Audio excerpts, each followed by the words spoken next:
लेकिन कौन से छोटे मझौले शेयर्स हैं जैसे में ट्रेडर्स के रडार पर हैं, वो देखते हैं स्मॉल कैप रडार में।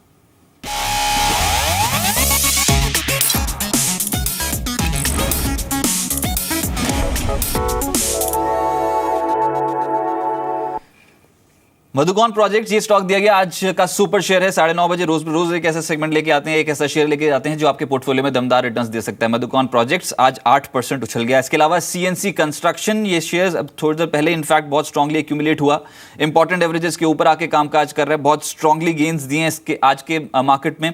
इंद्रप्रस्थ मेडिकोज, इनफैक्ट ये स्टॉक काफी स्ट्रांगली बढ़ता हुआ नजर आ रहा है, 200 दिन की औसत जो एवरेज है उसके ऊपर आके कामकाज कर रहा है, यानी कि इंपॉर्टेंट टेक्निकल लेवल्स ब्रीच किए हैं, उसके ऊपर टिकने की कोशिश है। रिटेल स्टॉक्स वैसे ही बस करने, चाहे प्रोवोग ले लें, स्टोर वन रिटेल ले लें, आज के सत्र में इनमें कमाई हो रही है 10% का रिटर्न। और वैसे स्टोर वन रिटेल जो है ये पिछले अगर एक हफ्ते का ही ट्रेंड देख लेंगे या फिर पिछले एक महीने का ट्रेंड देखेंगे तो बहुत स्ट्रांगली और स्मार्टली एक्यूमुलेटेड स्टॉक है, निचले सौ से काफी स्ट्रांगली खरीदारी हुई है। आरती इंडस्ट्रीज अब तक के उच्चतम स्तर पे है। सतलुज टेक्सटाइल्स एक और स्टॉक जो अब तक के उच्चतम स्तर पे, और टेक्सटाइल स्टॉक्स वैसे ही बस कर रहे हैं मार्केट में। सतलुज टेक्सटाइल्स ने काफी स्ट्रांगली गेन्स दिए हैं। और एक स्टॉक है टूरिज्म फाइनेंस, इस पर जरूर नजर रखिए क्योंकि देखिए डेली चार्ट्स में इंपॉर्टेंट एवरेजेस के ऊपर, अब वीकली चार्ट्स पे 50 दिन के औसत के ऊपर, यानी कि टेक्निकल लेवल जिसने भी ब्रीच किए हैं। तो टूरिज्म फाइनेंस एक और स्टॉक जहां पर ट्रेडर्स ने पॉजिटिव साइड पे बेट लगाई है। प्रदीप हौचंदानी जी मेरे साथ जुड़े हैं प्रूडेंट ब्रोकिंग से। प्रदीप जी नमस्कार, स्वागत है आपका क्रेडिट पॉलिसी के दिन। आप क्या प्रेडिक्ट कर रहे हैं मार्केट्स को, क्या एक रेंज में फंसेंगे या फिर अगर कोई भी बेहतर अनाउंसमेंट आरबीआई की स्टेबल से आ जाती है तो यहां से और अपसाइड पोटेंशियल निफ्टी के लिए खुल जाएगा? देखिए निफ्टी में तो हम एक रेंज बाउंड ट्रेड देख रहे हैं, मेनली बिकॉज के एक बड़ी अपमूव के बाद निफ्टी थोड़ा सा एक थका हुआ लग रहा है, फटीग सेट इन हो रहा है ऐसा लग रहा है। क्योंकि कल भी जब नया हाई बना था क्लोजिंग बेसिस पे तो आरएसआई ने एक लोअर टॉप बनाया था, तो एक नेगेटिव डाइवर्जेंस डेली चार्ट्स पे ज़रूर है। तो थोड़ा सा यहाँ पे कंसोलिडेशन निफ्टी में ज़रूर देखेंगे, पर स्टॉक स्पेसिफिक जैसे आपने अपने रिमार्क्स में बताया काफ़ी अपॉर्चुनिटीज है तो वहाँ पे नज़र रहेगी। तो ब्रॉडली निफ्टी में 8610 का एक सपोर्ट है जिसके स्टॉप लॉस से लॉन्ग पोजीशन होल्ड ज़रूर से की जा सकती है, पर ज़्यादा एक मार्केट बीटिंग रिटर्न है वो स्टॉक स्पेसिफिक अप्रोच से ही मिलेगा। तो ऐसी कुछ स्टॉक्स तलाशने की कोशिश करते हैं। सबसे पहले ये बताएं सीएनसी कंस्ट्रक्शन जिसके बारे में थोड़ी देर पहले बात कर रहा था, क्या इस स्टॉक में अभी खरीदारी का मौका है?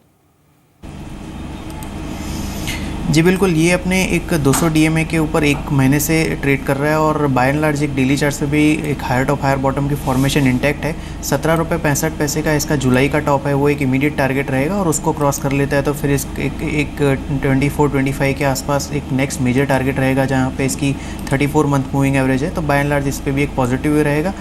एक 1395-14 के आसपास इसका इमीडिएट सपोर्ट है जिसके स्टॉप लॉस से लॉन्ग पोजीशन होल्ड की जा सकती है। इंद्रप्रस्थ मेडिकोज और जेएचएस स्विंगार्ड दोनों में से बेहतर ट्रेड कौन सा है सर? देखिए इंद्रप्रस्थ मेडिकल और हॉस्पिटल के जो भी लिस्टेड प्लेयर हैं खास करके अपोलो और फोर्टिस, उसमें 2-3 दिनों से काफ़ी अच्छा मोमेंटम है। जैसे आपने अभी अपनी रिमार्क्स में बताया था ये अपने 200 डीएमए को क्रॉस कर रहा है आज के सेशन में, 5750 के आसपास इसका 200 डीएमए। इसके ऊपर ये सस्टेन कर लेता है तो वीकली चार्ट्स पे भी एक अच्छा ब्रेकआउट माना जाएगा बॉलिंगर बैंड के ऊपर, और फिर इस केस में इसमें 6970 तक की एक अच्छी अपमूव दिख सकती है। तो इस लेवल पे नज़र रहेगी 5758 के ऊपर ये सस्टेन हो पाता है कि नहीं।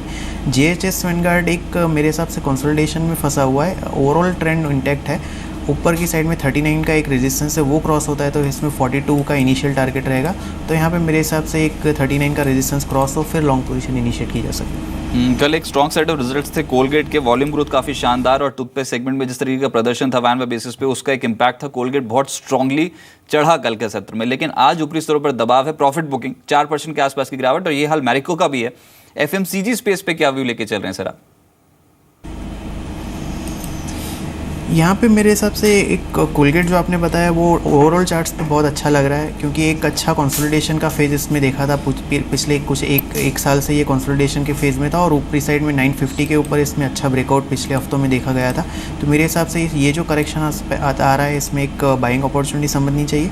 ऊपर की साइड में 1100 का हमारा जो एक इसने अप्रैल 2015 में टॉप बनाया था वो एक टारगेट हम लेके चल रहे हैं, तो यहाँ पे एक बाइंग अपॉर्चुनिटी ज़रूर से है। बाकी एफएमजी स्पेस में जो हमको और स्टॉक्स अच्छे लग रहे हैं यहाँ पे एक इमामी पे नज़र रहेगी। इमामी एक अच्छे कंसोलिडेशन के बाद बहुत ही क्रूशियल रेजिस्टेंस के पास ट्रेड कर रहा है। अगर ये 1170 के ऊपर निकल जाता है तो इसमें 20 से 25% की अपमूव एक 6 से 8 महीने के पर्सपेक्टिव से देख सकते हैं। आज पोलारिस के नतीजे है, उसके बाद एक स्मार्ट गेन देखने को मिल रहा है 200 दिन के एवरेज के ऊपर, ये भी निकला है निचले स्तरों से एक कंसोलिडेशन के बाद। अब 203 204 के जोन्स पे क्या यहाँ पर खरीदारी का मौका है सर, या फिर वेट करें निचले स्तरों के लिए? देखिए आज ये जैसे आपने बताया अपने 200 दिन की मूविंग एवरेज के ऊपर ट्रेड तो कर रहा है, पर ये यूजुअली एक वॉलेटाइल स्टॉक रहा है, तो इसके सस्टेन करने का वेट करेंगे। इसके ऊपर ये क्लोज करता है तो फिर इसमें एक नेक्स्ट अप मूव एक 217 का टारगेट निकल के आएगा। फॉर द टाइमिंग इसमें एक लॉन्ग पोजीशन है तो 190 का एक सपोर्ट दिख रहा है आर्ली चार्ट्स पे, वो स्टॉप लॉस से होल्ड की जा सकती है। टूरिज्म फाइनेंस कॉर्पोरेशन, इस स्टॉक पे व्यू बताएं। 3 दिन हो गए हैं, स्मार्टली गेन कर रहे हैं, निचले स्तरों से खरीदारी है, लेकिन क्या यहाँ पर बेट लगाई जा सकती है मौजूदा स्तरों पर? टूरिज्म फाइनेंस TFC जी, ये भी अपने एक 200 DMA को काट रहा है, आज इसके ऊपर ट्रेड कर रहा है। 47 में इसका 200 DMA और वॉल्यूम्स भी ठीक लग रहे हैं। कल भी एक अच्छे वॉल्यूम के साथ इसने ट्रेड किया था। वीकली चार्ट्स पे इसका बॉलिंगर का अपर बैंड का रेजिस्टेंस 48 पे है, तो 47-48 का एक इंपॉर्टेंट रेजिस्टेंस के ऊपर ट्रेड कर रहा है। इसके ऊपर ये डिसाइसिवली सस्टेन करता है तो फिर मेरे हिसाब से इसमें 69-70 तक की एक मेजर अपसाइड खुल सकती है, तो इस लेवल को क्लोजली वॉच करेंगे 47-48 के ऊपर वीकली क्लोज आने का। एक स्टॉक आज के सत्र में 7% ऊपर है मेरे ख्याल से अब तक के उच्चतम स्तर पे, वो है सतलुज टेक्सटाइल्स। अगर आप ट्रैक कर रहे हो तो फिलहाल 773 के लेवल्स पे आ गया और ये हफ्ता बहुत बेहतर रहा है स्टॉक प्राइस के। इनफैक्ट पिछले 4 ट्रेडिंग सेशन से एक अच्छी खासी खरीदारी देखने को मिल रही है। 7.5% ऊपर सतलुज टेक्सटाइल्स पे। क्या प्रॉफिट बुकिंग कर ले या फिर होल्ड करें पोजीशंस? होल्ड करने की एडवाइस रहेगी। अपने एक रिकॉर्ड हाई को इसने छुआ है। प्रीवियस जो टॉप था इसको 714 का था, इसने कल के सेशन में इसको काटा था, तो ये अपमूव थोड़ा सा एक्सपेक्टेड था। RSI डेली चार्ट्स पे वीकली चार्ट्स पे अभी भी पॉजिटिव ट्रेड कर रही है, प्राइस के साथ नया हाई बना रही है, तो अभी कोई वीकनेस नहीं है, एक थकान जो बोलते हैं वो नहीं है। तो यहाँ पे एक ट्रेलिंग स्टॉप लॉस से होल्ड की एडवाइस रहेगी। मेरे हिसाब से एक 715 के आसपास इसका इमीडिएट सपोर्ट आ रहा है, वो स्टॉप लॉस रख के होल्ड करना चाहिए और जैसे स्टॉक ऊपर जाता है इस स्टॉप लॉस को भी ट्रेल करते जाना चाहिए। कोहिनूर फूड्स, ये स्टॉक इनफैक्ट अगर जुलाई के एंड पे ही देखें तो बिकवाली थोड़ी हावी हो गई थी। अगस्त की उतनी स्मार्ट ओपनिंग नहीं देखी, लेकिन आज के सत्र में एक पुल बैक देखने को मिल रहा है। 2.5% ऊपर 71 के जोन्स को क्रॉस कर रहा है। क्या एक रेंज में भी प्ले करना हो तो मौजूदा स्तरों पे खरीदारी की राय रहेगी? यहाँ पे थोड़ा सा वेट एंड वॉच का अप्रोच रहेगा। ब्रॉडली एक पॉजिटिव जोन में है, up trend overall up trend में है, पर शॉर्ट टर्म में एक 34 DMA का रेजिस्टेंस इसको 72 के आसपास रेजिस्ट कर रहा है, तो उसके ऊपर ये डिसाइसिवली ट्रेड करता है तो फिर 78 से 80 के रीजन में इसका जो नेक्स्ट मेजर सप्लाई एरिया है वहाँ तक अपमूव एक्सटेंड हो सकती है। तो शॉर्ट टर्म के लिए 72 का क्रॉस होने का वेट करें, उस केस में 72 क्रॉस करता है फिर 80 के टारगेट से इसमें लॉन्ग पोजीशन इनिशिएट की जा सकती है। आपके रडार पर कौन से स्टॉक्स हैं जहाँ पर खरीदारी की जा सकती है सर? 2 NBFC स्पेस के काउंटर पे नज़र रहेगी। L&T फाइनेंस कल के सेशन में एक बहुत अच्छे वॉल्यूम के साथ इसने अपनाया, एक 52 वीक हाई बनाया था, तो यहाँ पे लॉन्ग पोजीशन इनिशिएट की जा सकती है। 87.50 का एक स्टॉप लॉस रहेगा और 98 के टारगेट्स रहेंगे। LIC हाउसिंग दूसरा स्टॉक रहेगा, एक हाउसिंग फाइनेंस स्पेस में काफ़ी स्ट्रॉन्ग मोमेंटम देखने को मिल रहा है। यहाँ पे 514 का स्टॉप लॉस रहेगा और करीबन 540 से 545 के टारगेट्स रहेंगे। एक तीसरा स्टॉक ऐड करना चाहूँगा एजिस केमिकल। यहाँ पे भी आज के सेशन में एक अच्छे वॉल्यूम के साथ इसने प्रीवियस जो डेली चार्ट्स पे टॉप था उसको काटा है, तो यहाँ पे 123 के स्टॉप लॉस और 135 के 134 के टारगेट से लॉन्ग पोजीशन इनिशिएट की जा सकती है। राइट, अब कुछ ऐसी स्टॉक्स आइडेंटिफाई करने की कोशिश करते हैं फंडामेंटल ग्राउंड्स पे। अंचल मेरे सहयोगी मेरे साथ मौजूद है। अंचल, बताएं आज के 2 स्टॉक्स। शुक्रिया राज। पहला स्टॉक रहेगा GHCL का। देखिए कंपनी कमोडिटी केमिकल कारोबार में है और स्ट्रॉन्ग Q1 नंबर्स कंपनी ने पोस्ट किए हैं। सो मच सो अगर मुनाफे पे आप नजर डालें Q1 में तो कंपनी का मुनाफा करीब 70% 67% बढ़ता हुआ दिखा। वहीं ऑपरेटिंग मुनाफे में भी करीब 32% की ग्रोथ रही। लेकिन सबसे अच्छी बात ये थी कि कंपनी की जो ब्याज लागत थी वो करीब 20% घटी, तो यानी गोइंग अहेड भी कंपनी की बॉटम लाइन स्ट्रॉन्ग रहने की उम्मीद की जा रही है।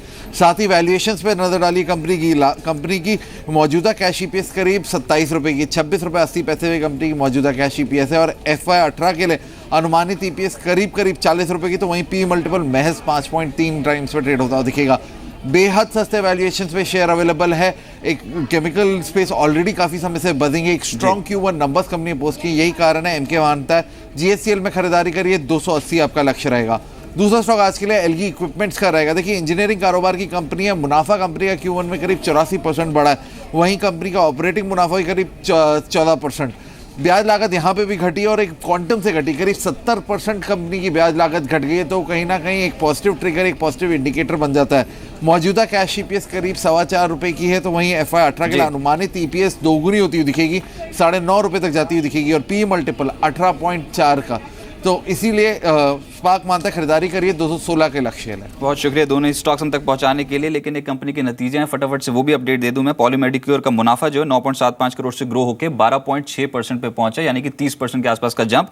और नेट सेल्स भी 94.5 करोड़ से बढ़कर 101 करोड़ पहुंचे। तो स्ट्रॉन्ग सेट ऑफ रिजल्ट्स हैं। मेरे साथ हिमांशु बेद जी जुड़े हैं, एमडी पॉलीमेडिक्योर के। सर बहुत शुक्रिया अपना समय जी बिजनेस को देने के लिए। सबसे पहले तो ये जो मुनाफे में सिग्निफिकेंट जंप है, क्या आने वाली तिमाहियों के लिए भी जिस तरीके के EBITDA picture, EBITDA margin picture company ने पेश किए, ये और स्टेबल या फिर ग्रो करते हुए नजर आएंगे सर?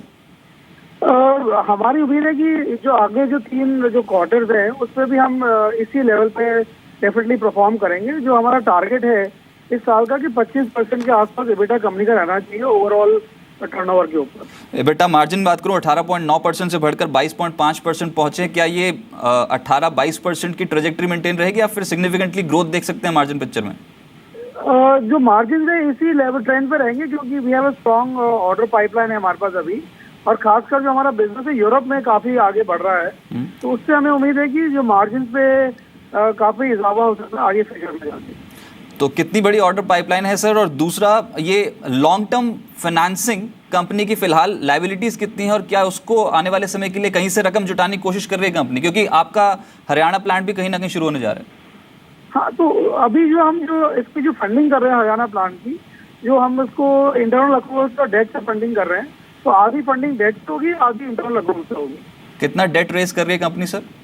करीब 30 करोड़ का कंपनी डेट रेस है। और ये हरियाणा प्लांट पे कितने की लागत लगने वाली है? करीब 60 करोड़ की लागत है इस प्लांट की। कब तक शुरू हो जाएगा हरियाणा प्लांट? ये प्लांट अगले साल करीब जुलाई अगस्त में चालू होती है। चलिए, जुलाई अगस्त तक नया प्लांट शुरू होगा। तो नए प्रोडक्ट्स पे क्या कंपनी का फोकस रहेगा? हाँ, ऑलरेडी हम लोग जो है 2 एरियाज में फोकस कर रहे हैं। एक डायलिसिस फील्ड में फोकस कर रहे हैं और एक ऑन्कोलॉजी फील्ड में फोकस कर रहे हैं। ओके, ये जो ड्राफ्ट मेडिकल डिवाइसेस रूल्स आए थे, इसका कुछ significant impact medical devices sector पे पड़ता देखते हैं आप? देखिए, ड्राफ्ट रूल जो है इससे सबसे बड़ा फायदा ये होगा कि मेडिकल डिवाइस सेक्टर को जो है अलग मापदंड पे नापा जाएगा कंपेयर टू ड्रग, क्योंकि अभी दोनों सेक्टर कंबाइंड है और उसी वजह से काफी कंफ्यूजन है आज की तारीख में इंडस्ट्री के अंदर। और जब रूल्स अलग अलग हो जाएंगे तो जो कंपनियां आज मैन्युफैक्चर कर रही हैं, इंडिया में प्रोडक्ट्स ला रही हैं, वो उनको अलग सेट ऑफ रूल्स में अप्लाई किया जाएगा, क्योंकि जो कि आज वो ग्लोबल जो रूल्स है उससे वो हार्मोनाइज हो जाएंगे सारे रूल्स। चलिए, कहीं ना कहीं सेक्टर के लिए वो पॉजिटिव इंपैक्ट डेवलप करेगा। बहुत शुक्रिया सर आपका मेरे साथ जुड़ने के लिए और नतीजों पर बात करने के लिए, कंपनी की विस्तार योजनाओं पे चर्चा करने के लिए। हरियाणा प्लांट अगले साल से शुरू हो रहा है। कंपनी 60 करोड़ की लागत उस पर खर्च करने जा रही है, 30 करोड़ की डेट जो कंपनी रेज कर रही है। बहुत शुक्रिया। 422 के लेवल पे इसमें कामकाज कर रहा है। और एक और शेयर है आरपीजी लाइफ साइंसेज, जिसमें निचले से बहुत स्ट्रांगली और स्मार्टली गेंस मिले हैं। आज 8-9% के गेंस जो है वो आरपीजी लाइफ डिलीवर कर चुका है। प्रदीप जी, आपका भी शुक्रिया इस शो में पार्टिसिपेट करने के लिए और कुछ स्टॉक्स डिस्कस करने के लिए।